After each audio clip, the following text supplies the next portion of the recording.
To se je moralo zgoditi in zdaj smo tukaj. Prej danes je F-15, ki je letel nad območjem Irana v bližini otoka Kark, strmoglavil. Iranska vlada trdi, da je bil sestreljen. Oba člana posadke sta se katapultirala. Ameriške reševalne ekipe so enega od njiju hitro našle in rešile. V času pisanja tega besedila, in upoštevajte, da gre za hitro razvijajočo se novico, drugi še vedno ostaja pogrešan. Ker se bo situacija verjetno ponovno spremenila do trenutka, ko boste to gledali, želim danes razpravljati o bolj splošnem problemu, ki ga imamo pred seboj. Morda bo Iran ujel letalca in bomo živeli v situaciji, ki jo bom opisal. Ali pa bodo Združene države Amerike rešile letalca. Toda ko čas mineva in vojna traja, če predpostavimo, da bo trajala več kot 2 ali 3 tedne, se bomo na koncu znova znašli v tem položaju. In to odpira vprašanje, kako razmišljati o tej situaciji, ne glede na to, ali se dogaja zdaj ali kasneje. Predvsem želim predstaviti zgodovino sestrelitev letal s stalnimi krili po koncu hladne vojne, da bi poudaril neizogibnost te situacije.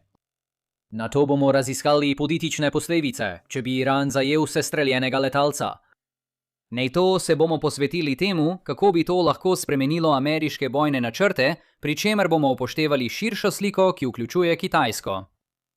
Začnimo pa s ponavljajočo se težavo v letalstvu. Da bo jasno, težava tukaj je nekaj, zaradi česar bi bila vsaka druga vojska na svetu ljubosumna. Združene države lahko obvladujejo nebo kot nihče drug. Toda to ne naredi strica sama nepremagljivega, in to je morda ena ključnih lekcij za danes. Operacija Puščavski vihar leta 1991 je dokaz za to. Čeprav se je zgodila v času, ko so Združene države postajale sodobna, visokotehnološka zračna velesila. Sile Sadama Huseina so med vojno sestrelile nekaj manj kot 30 letal s fiksnimi krili. Največ med njimi pa je bilo letal A-10 Vartog. To so priljubljena letala in o njih bomo še veliko govorili kasneje. V vsakem primeru se ti primeri razlikujejo od trenutne situacije, saj je Irak zajel tudi nekaj vojnih ujetnikov v bolj običajnih bojnih situacijah. Najboljša primerjava z današnjim dnem je vojna v Bosni, kjer se je Scott O'Grady 6 dni skrival za sovražnikovimi linijami, preden so ga ameriške iskalne in reševalne enote našle in izvlekle. Na seznam letal, ki niso nepremagljiva, dodajte tudi F-16. Na Kosovu sta bili sestreljeni še 2 tarči. Ena od teh je bil F-117 Nighthawk, znano kot radarsko slabo opazno letalo. Drugo letalo je pilotiral David Goldfein, ki je kasneje postal načelnik štaba ameriškega letalstva pod Obamo. Če se poskušamo približati sedanjosti, se lahko trenutna situacija zdi nenavadna zaradi pomankanja takšnih sestrelitev med vojnama v Afganistanu in Iraku. Na Sadamovi strani je bil 8. Aprila 2003 tarča še en A-10 Warthog. Talibani so medtem trdili, da so izvedli različne napade, vendar nobeden ni bil potrjen. Če se omejimo na trenutno vojno, se morda spomnite, da so preveč zagnani kuvajtski branilci 2. marca sestrelili 3 lovce F-15. Toda to so bili primeri prijateljskega ognja, zato ni bilo nevarnosti, da bi ameriški piloti padli za sovražnikove linije. Kar zadeva sovražne napade, obstajajo različna poročila, da je Iran napadel MQ-9 Reaperje. Toda ti so brezpilotni in zato še vedno ne predstavljajo tveganja. Rezno je postalo 9. marca, ko je Iran zadel F-35. Razlika med tem in današnjim dogodkom je v tem, da je pilot uspel poškodovani F-35 usmeriti nazaj na zavezniško bazo. To izpostavljam, ker prevlada še vedno ne pomeni nepremagljivosti. Prepričan sem, da ste že slišali trditve, da ta napad dokazuje, da so Združene države izgubile nadzor nad zračnim prostorom. Če to drži zdaj, potem je to držalo tudi 9. marca. Nadzor nad zračnim prostorom ne bi smel biti določen s tem, ali pilot preživi ali ne. Z drugimi besedami, pozorni moramo biti na proces, ne na rezultat. Vem, da je to izjemno privlačna medijska zgodba, ko je življenje letalca ogroženo, in zato se bodo spletni komentarji na to temo povečali. Ampak to ni pravi način gledanja na situacijo. Zato bi trenutno situacijo opisal kot slabšo, kot si je splošna javnost morda mislila pred 24 urami. Vendar približno enako z bolj analitičnega vidika, saj je bilo to tveganje že razumljeno. Da še dodatno poudarim, da Združene države niso preveč zaskrbljene zaradi nadaljnjih iranskih prestreznikov, ekipe za iskanje in reševanje dobivajo gorivo v zraku neposredno nad iranskim ozemljem, tako odkrito, da to lahko snemajo tudi povprečni Iranci. Očitno obstaja nujna potreba po iskanju pogrešanega letalca in zdi se, da so bili med iskanjem pogrešanega letalca tarča streljanja z lahkim orožjem. Ampak to ni nekaj, kar bi storil, če bi verjel, da ti bo nasprotna stran vsak trenutek izstrelila še eno raketo. V senci burnih odzivov na incident s letalom F-15 je tudi to, da je Iran sestrelil letalo Warthog blizu Hormuške ožine. To ni postalo tako velika novica, ker je, tako kot v primeru F-35 prej, pilot usmeril Warthoga na varno območje, preden se je katapultiral. Letalo je morda staro, vendar je vzdržljivo. In prav ta vzdržljivost je morda preprečila, da bi to postalo veliko večja zgodba. Kot kaže, dokler Iran ne bo mogel vzdrževati takšne stopnje sestrelitev, bomo še vedno gledali Združene države, kako izvajajo bombne napade nad Iranom, saj očitna stopnja grožnje ni dovolj visoka, da bi upravičila umik teh letal. Vendar, ostanite z nami še nekaj minut in bomo razpravljali o nekaterih možnih prilagoditvah. Za zaključek glede vojaškega tveganja, če je tukaj kakršnakoli skrb, bi morala biti ta, da se zdi, da se situacija ne izboljšuje. Zračna kampanja temelji na tem, da nasprotnika postopoma izčrpavaš, tako da s časoma postaja vse šibkejši.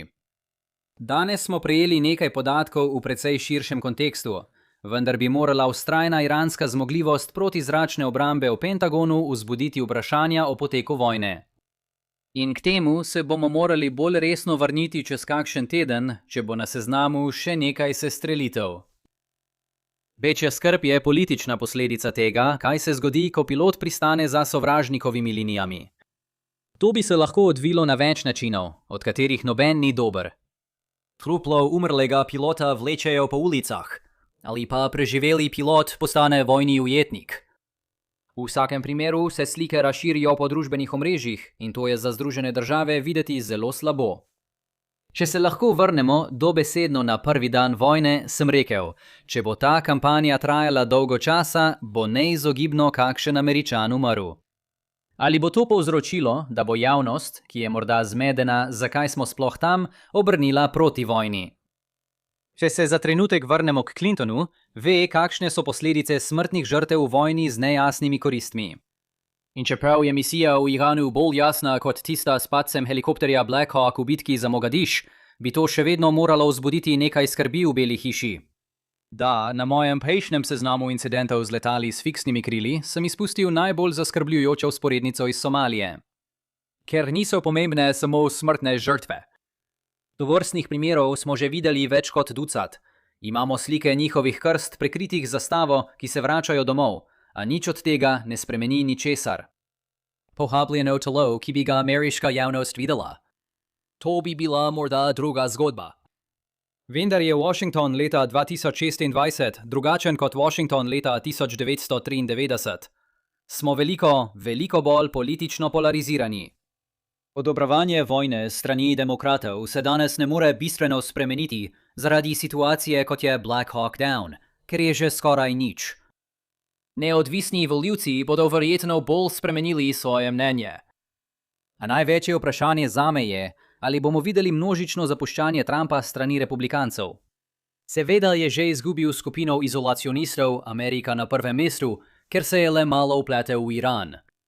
Kje bo preostanek gibanja MAGA potegnil črto, ostaja nejasno. Če zamenjamo temo, se pogovorimo o nekaterih vojaških posledicah za Združene države. Zračni napadi se bodo nadaljevali po sestrelitvi letala F-15.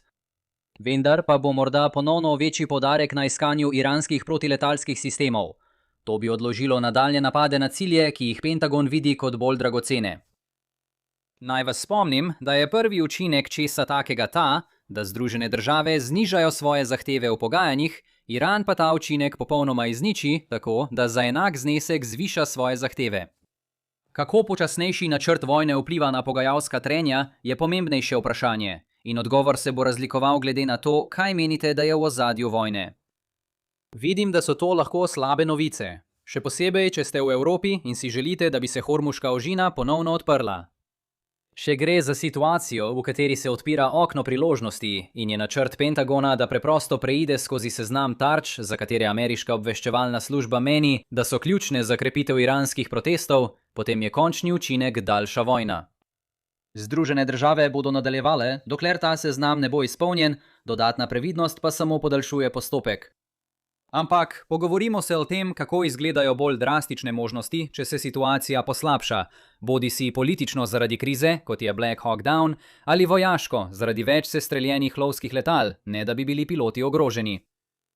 To bi lahko bil prvi del tega, če je na primer Iran razvil novo strategijo za napadanje ameriških lovskih letal. Današnje tarče pa so prvi val te širše strategije. Prvi korak je povečati strelitve Tomahawkov. Spomnite se, Združene države so v prvih nekaj dneh vojne porabile na stotine Tomahawkov, ker so varni. Izstrelijo jih daleč na morju in nobeno ameriško življenje ni ogroženo v zraku. To zmehča sovražnika in pripravi teren za večje zračne operacije, kot smo jih videli kasneje. Brezpilotniki Reaper medtem naredijo, kar lahko. Tako je prva možnost, da se vrnemo na začetek. Toda to bi pomenilo dodatno izčrpavanje zalog Tomahawk. Lahko si predstavljate, da nekdo v Pentagonu končno pove Trumpu, da je dovolj.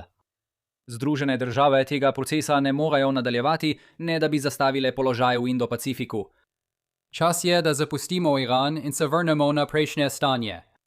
Drugi v politični sferi bi lahko predsedniku tudi spomnili, da lahko vedno reče, da je uničil tisto, kar je želel uničiti glede iranskih zalog, če Trumpa skrbi, kako bo situacija videti navzven. Ker je to do neke mere res. Nekaj teh stvari je bilo res uničenih. In morda lahko ta skupina najde tolažbo v tem, da so Združene države kljub današnjim neuspehom nadzorovale iransko nebo več kot mesec dni, kljub nekaterim kitajskim platformam namenjenim okrepitvi iranske obrambe. Za vsak slučaj, če bi kdo dobil kakšno idejo o invaziji na Tajvan. In opomnik, da so tam vloge obrnjene, kjer bi morala Ljudska republika Kitajska najti način, kako spraviti svoje lovce v zrak, da bi spremenila obstoječe stanje. Če se vrnemo k Iranu, bi bila manj drastična sprememba strategije lahko zmanjšanje misij Warthog vzdolž iranske obale. Spet gre za vzdržljiva letala, vendar nimajo obrambe proti protiletalskim raketam, zato bi se obstreljevalni preleti vzdolž obale lahko zdeli bolj nevarni. Morda se je prav to zgodilo danes. Trik tukaj je, da čeprav Warthogi niso tako dragoceni kot sodobni lovci, je propagandna vrednost zajetja pilota za Iran pomembnejša. V boljši novici za Združene države bi lahko še naprej rečili drone Shahed neposredno nad zalivom, kjer lahko razdalja deluje kot ščit za Warthoga.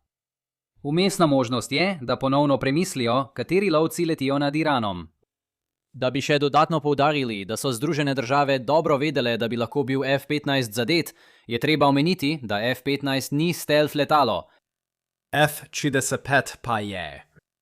Če bi Iran lahko pred nekaj tedni zadel stealth letalo, bi imel Iran zagotovo lažje delo zadeti letalo, ki ni stealth. Edini razlog, da CENTCOM uporablja F-15 je ta, da lahko nosijo bistveno večji bojni tovor. Torej bi bila polovična rešitev začasno umakniti F-15, še dodatno zmehčati cilje in se nato vrniti k celotnemu programu. V redu, s tem, katere so naše ključne ugotovitve za danes? Ne glede na to, kako se bo današnja kriza na koncu razpletla, je to, da Iran zajame žive ali mrtve pripadnike ameriških oboroženih sil, politično breme za Trumpovo administracijo, pri čemer je stopnja resnosti nekoliko nejasna. Združene države bodo zaradi incidenta naredile le manjše spremembe v bojnih načrtih, dokler Iran ne pokaže, da ima to sposobnost bolj redno. In možnosti, ki jih imajo Združene države, da bi prešle na varnejšo operativno strategijo, niso dobre. Kar je dobro, je to, da vstopamo v vikend in vam za konec puščam fotografijo, na kateri ste vsaj nekateri izmed vas. Tako je, linije na zemljevidih ne prizanašajo stroškom, da bi občinstvo ostalo zadovoljno. Medtem pa me lahko osrečite tako, da ste uživali v tem videu. In če ste, potem prosim všečkajte, delite in se naročite. In se vidimo naslednjič. Skrbite zase.